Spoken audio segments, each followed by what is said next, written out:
there's an infinite number of human problems that need to be solved. The problems that I'm a little more focused on solving is taking a market that already exists and coming up with a strategy to deliver that product in a better way. Welcome to the High Voltage Business Builders, a show where we interview entrepreneurs growing and scaling their income through e-commerce and showing you the path to make your first or next million.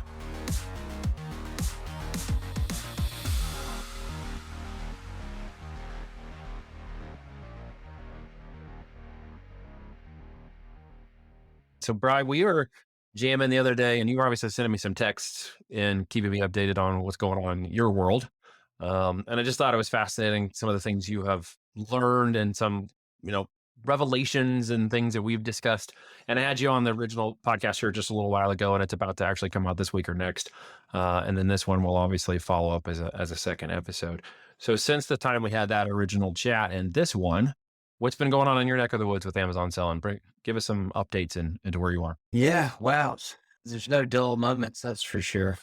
I'm out of stock completely in my top selling product. That fast already? Oh yeah, I'm out.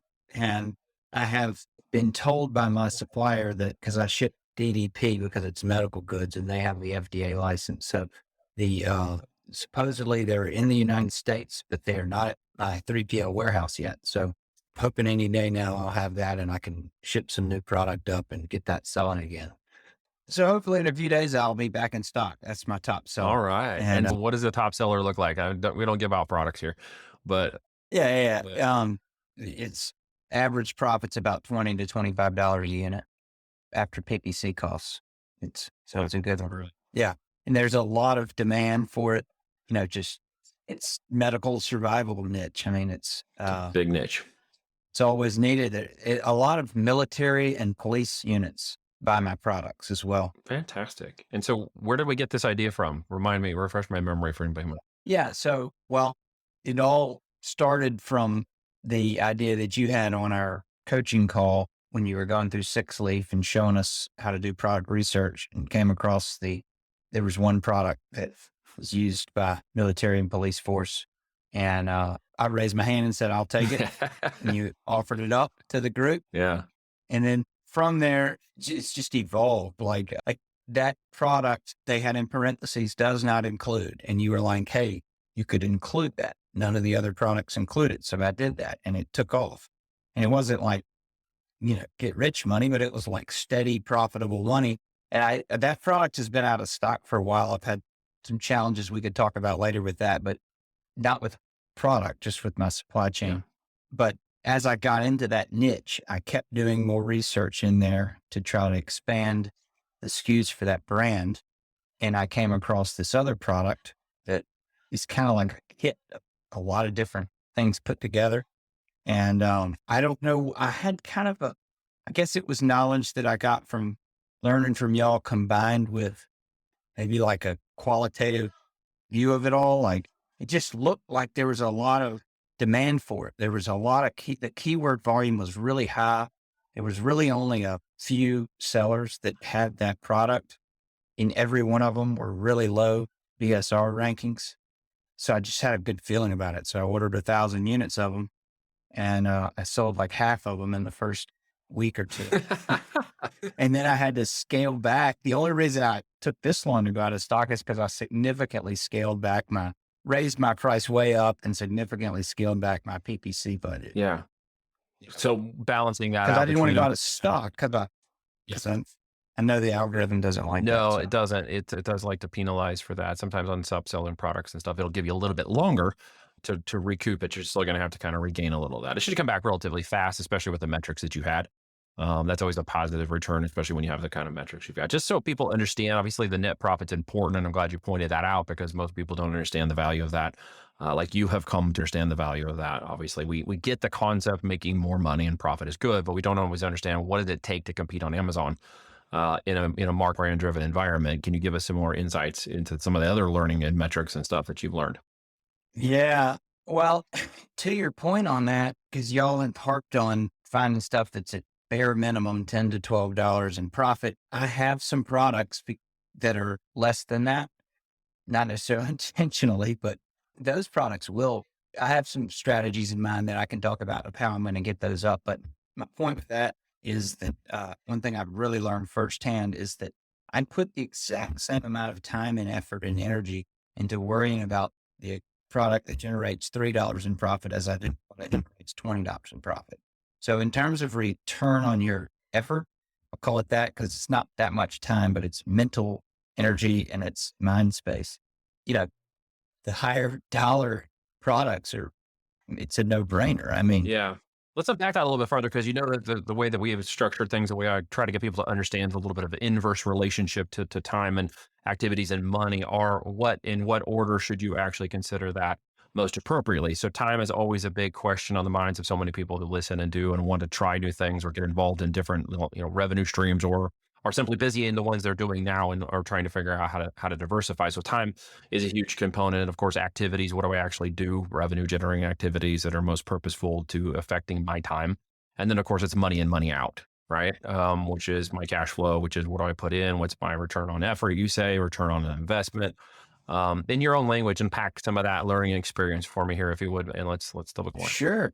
Yeah, that's a great topic to hit on because if you only were to look at return on investment, sometimes the low dollar items can look very attractive to you. Like I have a product that generates, maybe it's a 30-40% return on investment, but it's only in small dollar amounts. But if you then factor in your time, the only time that's really involved for me on this is the launch. I mean, and then once a product is launched, it's just tracking my inventory. I have some KPIs I track. So every week I fill those into a spreadsheet. That doesn't take long, but then just monitoring the supplies and inventory and then having to reorder and then but then expanding product, that's another launch. So really the launches are where you spend most of your time in my experience. Yeah. Because even the PPC we're outsourcing to an artificial intelligence software. So yeah, so it's really, I look at it every now and then, and sometimes I have to make some adjustments. I see some keywords that need to be negated because they're racking up spend and not relevant, but really even the AI will do that if you just let it sit there. Well, I noticed you didn't say product research time, which is a huge factor for a lot of people and a lot of concerns about, how do I know this product is successful? How do I know where to find? You kind of skipped right past that. You glazed over it. That's true. I do spend a lot of time on that. Okay, so let's go through that. What is a lot of time to you in terms of like product research evaluation? Well, it just depends because sometimes you get lucky and find something good early in your research phase and sometimes later, but I'm always doing product research. I'd say every week I probably spend a couple of hours doing it, 2 to 4 hours probably. Do you feel it's the most important factor in running your business or are there other things you may put ahead of that value? No, I'd say that's the most important by far. And I used to spend 20 to 30 hours a week on it. Frankly, I'm out of money. So I've got all my available capital that I had in the business is in inventory. So I've got a lot of inventory that's on its way over. So you're into recouping that inventory based on current sales volumes. But again, you're not guessing, which is good. And I appreciate that because that's one of the things we hope people get as an understanding. Stop guessing with money, right? Start driving by metrics and driving by business rules and take all your emotions out of it. And while it feels a lift to you right now, I know the reward is on the other side. I mean, you are selling a lot of units and it's going to come very fast with more units. Yeah, I live and die by the green light spreadsheet with all my product research. So, as an example, I have one product where I did go find it cheaper from another supplier.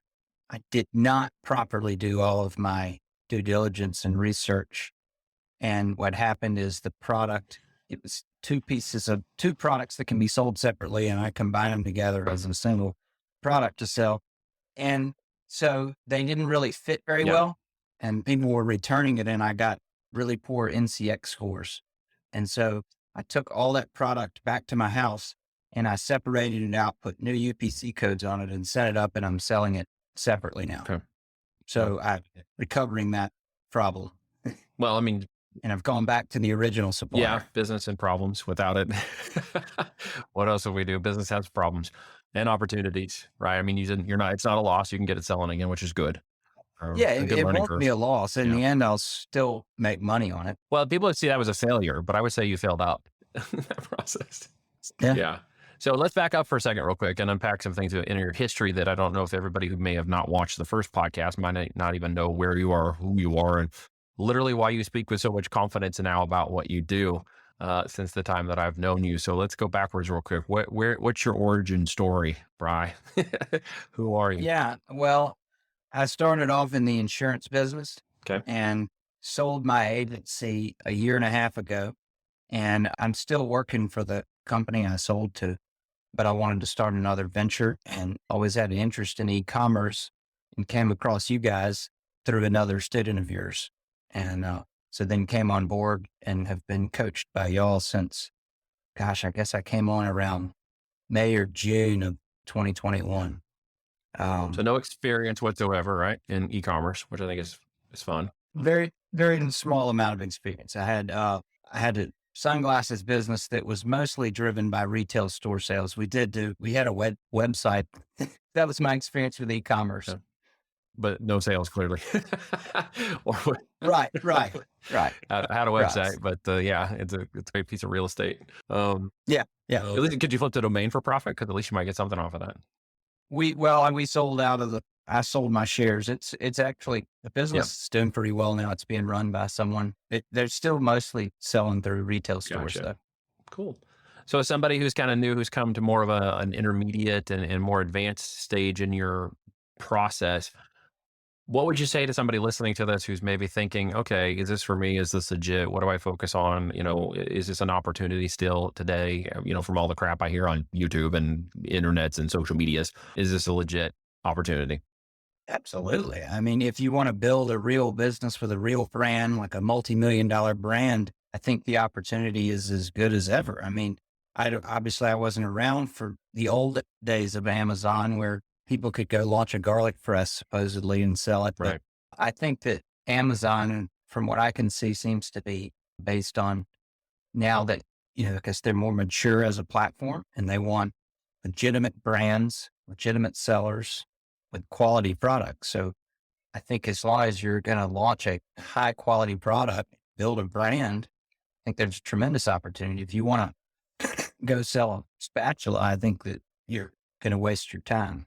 But, if you can figure out the product research part, which y'all have a lot of tools and education around that. So if you can figure that part out, I think the opportunity is tremendous. I mean, I read something, I get these different newsletters from different coaches and gurus, and somebody said, Amazon is saturated. And I'm like, that's the dumbest comment I've ever heard. Like, that's like saying Google is saturated. You can't rank for any articles anymore.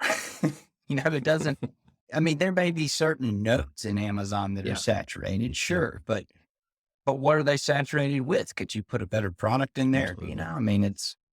Yeah, I always love to hear that commentary, because if you look at the evolution of certain product lines and you follow along from where they are, the saturation may just be a price point or a type of product evaluation or the features and functions of that product. One example comes to mind is the crock pot. Like, this has been around for a long time, right? And then all of a sudden Instapot comes up on the scene and it's like, well, it's not your grandma's crock pot, and now they're $1 billion brand. And then all of a sudden then we got air fryers. Like, air fryers have been innovated against crock pots and Instapots. And now we have air fryers and they're all the rage. So what's next? What product do you have in which you can combine some combination of those and innovate a slight differentiation? And we got, air fryer 2.0. Maybe it's laser cooking, or I don't know what it is. It's like, some kind of, I'm making this up on the fly. I have no idea. Radiation cooked food, probably not a good idea, but no, that's microwaves. Oh, we have those already. Never mind. So I guess we can't go too much farther, but the point is there's a brand evolution for each thing, and out of saturation, you can move into obviously creation and innovation. Did you ever invent anything? Because that's a lot of people wonder, do you have to invent something? Do you have to come to the market with something completely brand new? I am probably your least innovative student. Least innovative student? I don't know about that. Some people like to, innovation is important. And like you say, it's not a static pie and it is never going to change, like strategy to deliver that product in a better way. Maybe it's a better warranty. Like I focus on that a lot. I've read some books by people who talk about the value. If you ever think you need to lower your price, think instead, what more value can I give to the consumer? Yeah. And it doesn't always have to be things that cost you more and eat your margin. Yeah. So it could be things that you put effort into on the front end. And the most obvious one for me is if I create a product with super high quality material, I'm already reducing my margin if I don't raise my price. So what else can I do? Well, if I'm making the highest quality product in our node, I can give the best warranty and I can still be just as profitable because I know I have the best quality. So it's like I'm launching something into the home and let's call it the home goods node. And I'm going to have on this particular product, the best zipper of anyone in the market. And the zipper breaking is the most common complaint. So my strategy is I'm going to be priced up there with the highest price competitor, but I'm going to have the best warranty and the best customer service of anyone in the node. And that's my strategy. And that'll, that may take a little longer to pan out, but I think I'll build a more profitable business doing that. No, you absolutely will. And you'll provide a great service to the customer. They'll have a great experience with your brand.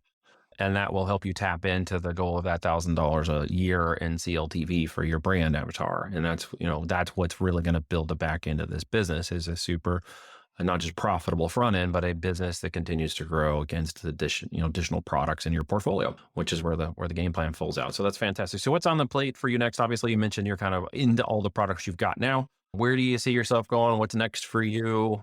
What's on your radar? I'm going to keep building this thing. I want it to be as big as I can get it over the next couple of years. So I've got 3 brands and I'm launching several new products in each of those brands that is either in production or on a boat on the way here. Okay. So hopefully I'm going to have a really good summer Excellent. of sales. And then I'll start looking towards end of the summer to reorder and hopefully launch another couple of new products. Excellent, man. So is there some sort of, what's your Everest? Is it a financial income? Are you on par for that? Is it a lifestyle thing? Is it just, what is your Everest? What are you trying to climb? Yeah, I guess I have a lot of different ways I can answer that depending on the day, but I would say the most common theme is I have small children now. So yeah, I mean, I want a little more time freedom, but I would say I have that to some degree compared to most people. And I really want to teach my children about building businesses and financial literacy. Yeah. And I think a good way to do that is to show them and just providing value to the marketplace. It's not just, if you focus on that, the money follows. And so leadership. Absolutely. I guess it's, Well, and your kids will benefit. Obviously, they can start up some sort of toys and kids brand line, who knows what, build them up some revenue streams, give them an opportunity for alternative education and alternatives to wealth without Wall Street, as we say around here. And that's fantastic, man. That's a great life goal. And if that's your Everest, I'm going to help you climb it as fast as you can. But man, anything else you'd want to share with anybody before we close it down? You want me to share another challenge story? Yeah, please do. Share away. Share away. So I was texting you about this the other day. My best-selling product, I was getting some influencers to promote it because I got all this new inventory coming. And I shared a coupon code with them to give them a discount on it. But when I created the coupon code in Amazon, there's a little box right there that you don't pay attention to. Can get you in some trouble. So it says, share this coupon code with Amazon influencers. Right. And I didn't know what that meant. I'm like, well, yeah, that's who I'm sharing it with. I need to keep that check. Apparently Amazon went and sent it out to all these people. Well, I found out through all this that my product is on several blogs already as things that they're ranking for in this product category, as things they're recommending to their readers. Right. And so apparently my coupon code got out to the masses and my inventory got rated at a very steep discount. No. And I turned it off. And I even reached out to several people who were gracious enough to cancel their order. But it was interesting because even though I lost money this month on that, the product, I'm still up for the year with that product, and I'm going to be up massively throughout the rest of the year because I'm not going to make that mistake again. But it was so interesting to see how many people wanted my product. Well, and then we talked about this, and it obviously turned out to be a positive because you didn't end up losing money. That's going to give you obviously a boost, but it's actually a tactic you can deploy now strategically as part of your launch process. Yeah. Yeah, because I know Amazon loved that. I mean, they want to send it out. They still kept all their fees. Yeah. Well, and you got a ranking list on that too. So as you come back, you're going to be even stronger from that. So again, challenge, opportunity, it wasn't life threatening. It may have felt like a moment of frustration and anger and like stress and like, oh my gosh, what the heck did I just do? But man, those are fail up moments and you're not out of the game, but that's actually really encouraging though to You can't beat yourself up. No, man, you're going to make mistakes. That's the way it works. Life is nothing but a series of mistakes that turn into opportunities, right? So That's a good way to put it. Well, I thank you for joining me, and thanks for sharing your story again. Absolutely. Thanks, Neil. If you like this episode, please share it with people you think will enjoy it as well. Thank you for listening, and be sure to tune in next week for a brand new episode of High Voltage Business Builders.